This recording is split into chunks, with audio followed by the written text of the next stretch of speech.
On Monday, she takes a walk with Johnny. On Tuesday, she has a talk with Jim. On Wednesday, she likes to dance with Tommy. On Thursday... Hello, and welcome to another episode of My Index to Sex. I'm Lynn Ferguson, a big vanilla Scottish woman living in the San Fernando Valley, which is periodically very hot, but rarely in a sexy way. And I'm joined by my pal, Sefi Haven, at one point America's #1 escort. In each episode, Sefi delves into the index box of all of her past clients, and I ask her all the questions everyone wants answered. I'm lying. That's what I should be doing. What I'll actually be doing is assigning the anonymous client on the card a name and, clumsily, trying to understand a world which is completely foreign to me. Anyway, glad you could join us. On Thursday, she takes a chance with Tim. Did you do Scottish there? Do the I'm Scottish. trying it one word at a time. You told me not to try more than that. So Purple. purple. There you go, you're in. Okay. So purple. No, you lost again. I did. Oh, God. Yeah. Oh, I hate myself. All Okay. right. What cards have you got? Come on, what you got here in your index to sex? Come on. All right. Well, I was looking. And I thought, well, what shall I do? So I did pull one, but on the way to pulling this one, Yeah. which I thought was a kind of interesting one to me, I have this tiny little notebook. What do you call it? Where with the rings, and you Or ring bind. kind of, but real small. Spiral bound notepad. Yeah, and it was just hand size, and I used to carry it in my bag when I worked for the agency, right? And that's how I would write down the name, and the date and how much I was owed from the agency, because we would get paid on Fridays if it wasn't cash, And I was looking through, and I saw this one, and I thought, I'd forgot about this. Oh. And so this was when I went to see a woman client. Oh, hello. You don't normally do the ladies. Did you normally do the ladies? No, and the interesting was some girls, obvious, all people are all sexualities. So, but some girls working as escorts were lesbians, but they still worked as escorts. And most of them were bisexual because they could be, Yeah. Easy listening. easy listening. Yes. But I was straight, but nonetheless, a lot of times when we would, we've already talked about guys would call to see 2 or 3 or 4 girls. And so you got into it, Oh, right. So is it sort of like synchronized swimming at that point in time? Is it Very like... much like synchronized? Very good, Lynn. Yeah, right. Well, I just saw the tiny costumes and the big athletic stuff and, and it being more work than people think it is, because people look at synchronized swimmers and they're like, heh. But then when you look at what they do, it's really intense, right? So I've always thought synchronized swimming was amazing. And it's similar. Yeah, it's sort of like the flying Walendas. We had to sort of coordinate. But yeah, and so, but that was more of a showy kind of thing. But then when you're with a couple and the wife is there, that was for real. right. But I'd never been called to see just a woman. Yeah. So that was unusual. And I remember the time, we'll call her Patsy. How about that? Oh, Patsy, was that her name? No, but it was close. So I'm just going to say. Then Patsy sounds like a good name. And also, you know what I like about Patsy? What? Is Patsy could be, it's sort of male and female. Do you know what I mean? It's like, it also is very close to pasty. And I think that's any name that's close to a foodstuff, I would go with that. Okay. Yay. So Patsy, right? So Patsy, she was from the Midwest. I'm going to say Ohio just for the heck of it. And she was staying at a beautiful hotel. And the woman who was the agency owner, whose name was Susan, asked me, she said, would you see a woman? I said, yes, because, I was afraid to say no to Susan, first of all. And second of all, I thought, well, I'm an escort now, so I should be able to swing every which way. I had great ambition. No, I don't know what it is here, but I'm already worried on your behalf here, Sefi. I'm like, because I'm like, this is not what you do, but you don't want to say no to Susan, but you're going to see a lady from the Midwest and you don't normally see the ladies and you've not been doing the synchronized swimming for long. This is worrying. I'm glad you're worried on my behalf. I didn't know what she would be like. And I didn't know originally she was from the Midwest. All I knew is that she was staying at the Helmsley Palace. And I got there. I didn't know what to expect. She could have been anything really. But this very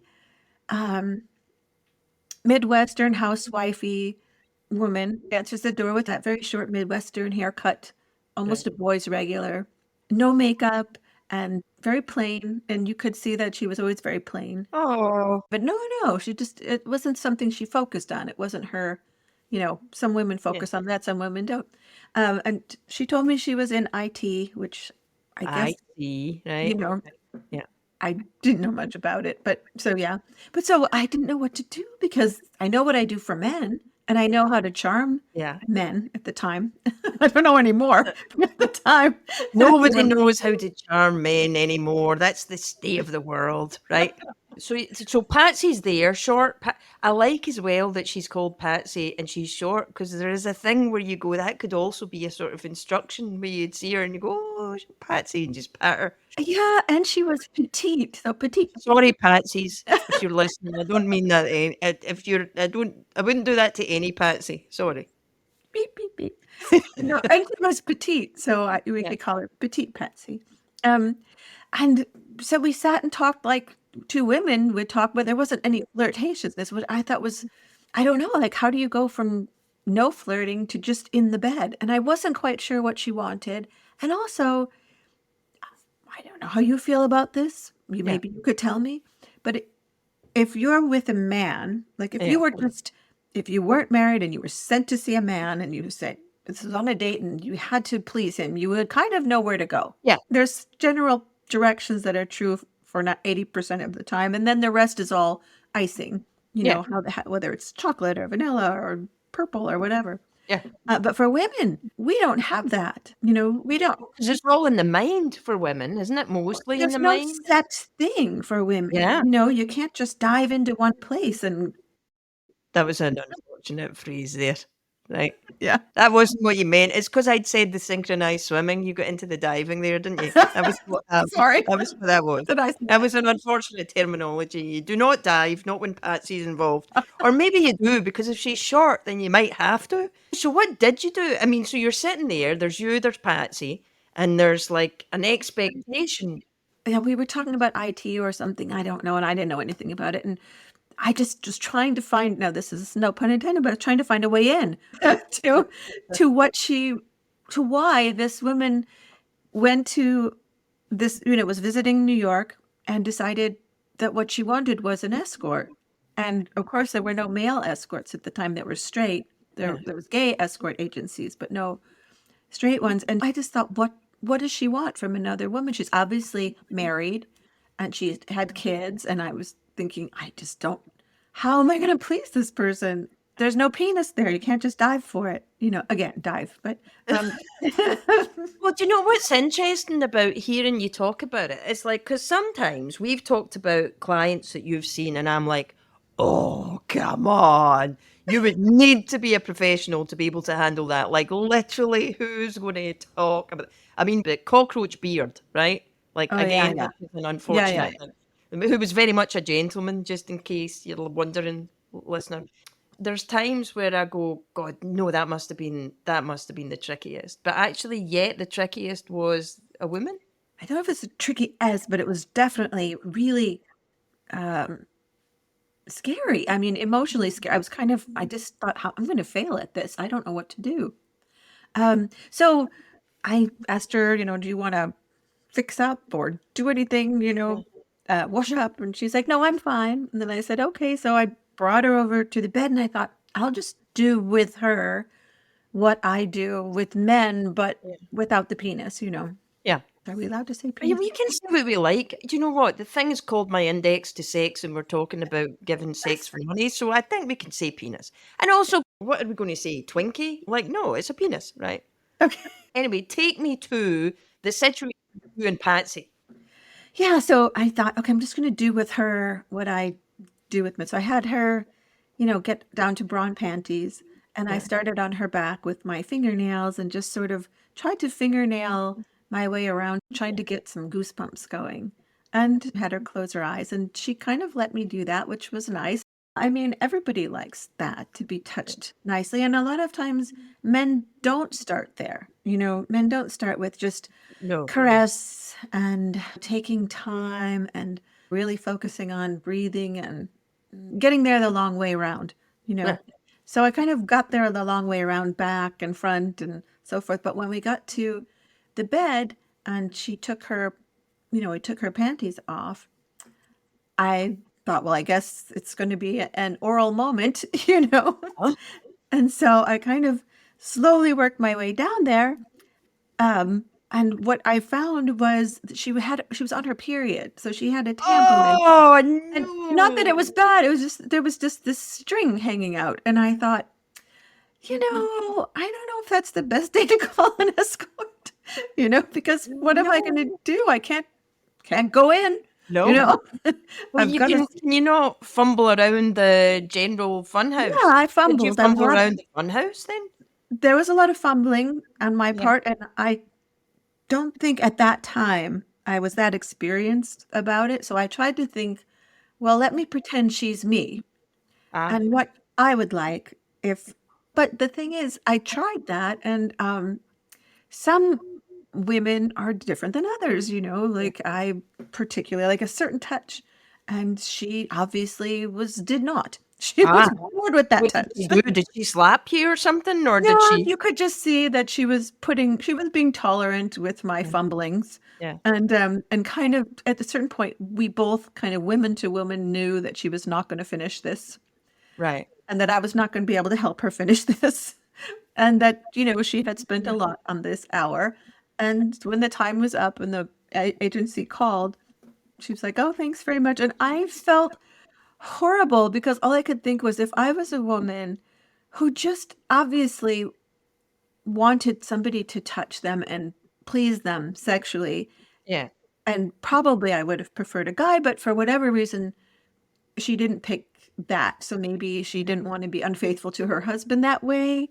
Maybe she thought if I do it this way, it's more acceptable, that I haven't been with another man. Maybe she thought that another woman's touch would be better than a Yeah. man's touch because it was more gentle or more conscious or something. I don't know what was going on for her at home, obviously, in her home Yeah. sex life. But to call an escort in another city and pay, I think at the time it was 300 an hour, so I got 150 of that, Yeah. to call through an agency and to, like, get the courage up to do that as a woman. What's sort of a little strange about it, like in the other episodes, we've talked about how people like to set up a kind of scenario, like, people who'll dress up or people, like you've got your situation. I suppose you were early on, so she wasn't coming to you. You didn't have your Scheherazade candles and all that. Right. No, I was just starting. Yeah. But do you know what comes to mind? Right, what What? comes to mind is at one point I had decided in my house that I wanted plantation blinds, right? But I hadn't worked out what kind of plantation blinds I wanted, and so then I and asked this guy to come round and do an estimation on the plantation blinds, and then when it came to it, we both had this moment where I was like, "Yeah, you're probably not what I need." Right? And so what I feel Very about good example. right? Yeah. What I was worried about was the whole thing of the plantation blinds, and that was kind of a metaphor for. And I feel we've gone far enough with the synchronized swimming in this area. But like the thing with this lady is that she wasn't able to tell you what she wanted. And also, I wonder if there was just that thing. Maybe you were on her bucket list. It could be. I didn't get that sense, but it could be. But, I thought that's interesting what you just said because I thought about myself sexually when I left Yeah. her because I felt bad that I couldn't fulfill whatever she had Couldn't wanted. fit the blinds, right? You couldn't. Exactly. I wasn't the right plantation blind. But but I felt like too as a woman, I thought, how strange of me to expect a man to just know. And then I thought, well, I'll help them out. I'll give them hints. And then I found that with a lot of men, they didn't want hints. They were like, "What are you, traffic cop?" And I'm like, "Well, you don't know this road. You don't know this route. And I'm just rerouting you, Oh, rerouting." Rerouting. That's what I mean about the difference between men and women, right? Because the men are just like, hello, where are all the fun bits, right? Where are the donuts? That's what I'm looking for. I want the donuts. And whereas this thing with the women is much more subtle. Did you ever, was Patsy your one and only lady, or did you lady later on? Aside She from the was one. synchronized. She was the only one I had through the agency that called just for a woman. Right. And then later on, when I was an independent escort, I had a couple of women that were on their own that sought me out. But that was a different situation. And also, I was better at fumblings at that point. And I was better at taking over the situation and sort of directing it the way that, I was a better traffic cop at the time later. Absolutely. You had the ability to do not just plantation blinds, but vertical blinds and Venetian blinds at the same time. I could do them all. Any of your blinds. Lots of window coverings. Did Patsy leave a review? Well, no, at the time they didn't have that. Right. And I don't think she was the type. I think she was just, I thought about her over the years. So when I came upon it, I thought, oh, yeah, oh my God, that's right. Because I thought about just what that desire is, and there's been times I traveled a lot and I thought, what if I called an escort agency? What would I hope for? I mean, I think had I met Patsy years later, I think she would have been happier. Yeah. But maybe. Well, you don't know. You can't know that. There were so many unknowns. I did try to take it, like I said, to my relationships with men, but I found that they were like it was an ego thing with men. They either didn't want to know, because if I told them that they were going the wrong way when they were going left and I wanted them to go right, they would think that I was telling them what to do, or it was an ego thing. And I thought, well, you're not really supposed to know. No matter how many women you've been with, you're not really supposed to know. And so I would learn a special language to sort of tell men what I want. I found it interesting because, men, when they have sex, know exactly what to do to make themselves finish. Right. Or have a good time. Of course they do, because it's their body. And somehow they don't know that we have that same ability. Like, we know exactly what we want to do to get ourselves to the finish line. But somehow they think that they have to do it to us. It's sort of strange. Men would sort of move me or say this way or that way, and I would sort of try to direct and say, I notice with men, if you say slow, go slow, they will still keep moving very fast. That's like driving. If you're in a car with a man and you say go slow, they're like, I am going slow. What's your problem? Well, they're still over the speed limit. So what I used to say was, don't move. And if I said don't move, they would still move, but much slower. Right.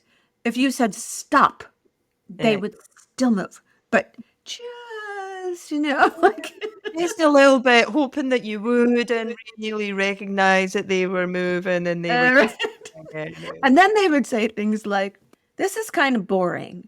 No. Well, some men, not all men, but some men who preferred fast and hard driving would, and you asked them to stop, and they were still driving. You just know that those people are messy eaters. You know that? You just know that they're messy eaters. You're like, in fact, sometimes when I'm in a restaurant and I see a messy eater, I'm like, I think we both know what goes on with you. Yes, then it gets out and goes into a very big truck with high wheels. That's not what I was thinking. Hey, oh, okay. I do want to ask you this thing, though, because what's interesting in what you're saying is, this is the only time that I've ever heard you sound sort of ashamed or embarrassed. Why? What do you mean? Well, because you've sort of gone, oh, I feel ashamed that I wasn't able to help her, or... I was ashamed. I was just more disappointed in myself, and sad that she had spent so much money and wasn't. I shouldn't feel that way. I mean, I have people who easily charge a lot of money and don't mind that they don't deliver. Doctors, for instance. They make a ton of money. And they're like, "Oh, I've destroyed you." Yeah. Yes. Right. Sorry about that. There is the other thing, though, where you go, like, if she had a sort of mouse in the cage, right? Mm. Where you're like, there's a mouse in the cage. Sort of, what were you expecting? This was my interpretation, so I could be completely wrong, but this is my character interpretation. I think she was born close to where she grew up, Right. and she was still living there. She probably married her high school sweetheart or somebody like that. She had several kids, and she really was just, her life was just this straight trajectory. And I don't know if she ever was in different tune with her sexuality. I mean, if I had, stayed in the same town, married my high school sweetheart who I had original sex with, I don't know how much I would know about different aspects of my own sexuality, you know? Do you think it's sort of like people who want to try Italian food but are quite afraid of Italian restaurants and wouldn't go to Italy, so they go to Olive Garden? Do you think that she sort of did a thing where she was like, oh, I tell you what, I've got a bit of money here. I'm not entirely sure about going full authentic. So what I'll do is I'll go to the Olive Garden and I'll have a lovely garlic bread and some focaccia, right? Right. Yeah. And a very mediocre pasta. That's me. Yeah. I was the mediocre pasta. Not a Olive Garden, but there's a thing in here. No, it's just I feel a lot of I actually feel kind of sad for her. And sometimes I think with people they're sort of disappointed with everything all the time, and that they would love to get that kind of joie de vivre. They'd like to go to Italy and try the pizza just for the hell of it. But somehow it just doesn't get there. And I sort of feel for Patsy where I'm like, oh. Because also the thing with New York, particularly Manhattan, if you were thinking you might want to walk on the wild side Mm. and go and explore your sexuality with a stranger, that would definitely have been possible in New York at that time. There were definitely Right. places, not only possible, but encouraged, indeed. Do you feel that she was kind of disconnected from herself then? Yes, I do. Ah, so that And it that's was. why I think it was hard to do anything to please her because she never reached out to touch me ever in the Oh, whole encounter, which is fine with me. It was, yeah, I prefer it that way sometimes, but yeah. she didn't want to kiss me. I remember that. She didn't want to have a reciprocal lovemaking kind of situation. She wanted me to be the person who did things to her. But she wasn't giving me clues to help. It wasn't. Totally is a visit to the Olive Garden, isn't it? I just don't want to be the Olive Garden, but I think I am. Do you know? But if you go to the Olive Garden, you know that you're going to be safe because there'll be something there that you can have, right? And then you go, and they say to you, "What do you want?" There'll be a menu where you go, "I don't know, today's special," and that's it. And you don't make any choices. You're not engaged in it. You have had the experience of being in that particular, you know, eatery or whatever. And so you can tick it off as a thing. Oh, I do. I sort of feel like I want to go find Patsy. Do you know what I mean? Oh, Well, we could all go on a camping trip or something like that. We could show her what it's like to have fun with your trousers on. We could do that, Sefi. We could actually even, God damn it, we could even, all three of us go to the Olive Garden and order a la carte. oh God. If I don't know if you can do that at the Olive Garden, though. It's a road trip. Road trip. Taking it on the road. My index to sex. Here's what I'd like to say in this episode, which is listeners, any listeners out there, I would love to know what you thought might be going on with Patsy, because I definitely do have a feeling where I'm like, oh, right.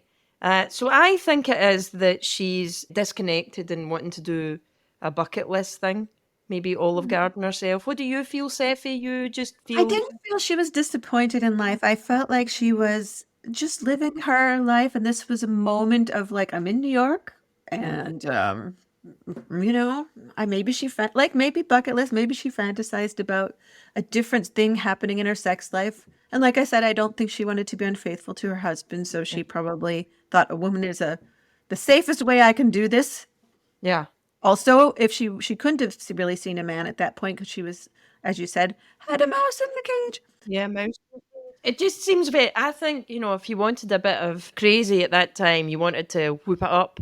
maybe a wee trip down to the East Village or something like that, and you would be all right there. She's the sweetheart of 6 other guys. Well, that's all from us for this episode, and I have to say, I'm not entirely sure what I've learned this week, but I've been reminded that synchronized swimming is much harder than it looks, and if you want new blinds on your windows, it's good to be specific. And that though happiness isn't always a given with your trousers off, satisfaction is pretty much guaranteed at the Olive Garden. I've been Lynn Ferguson talking to Sefi Haven, and this has been my Index to Sex. She's the sweetheart of 6 other guys. You have been listening to My Index to Sex, produced by Ferdal LLC. The music was performed by Chesney Hawkes, and you can learn more about Sefi Haven at sefihaven.com.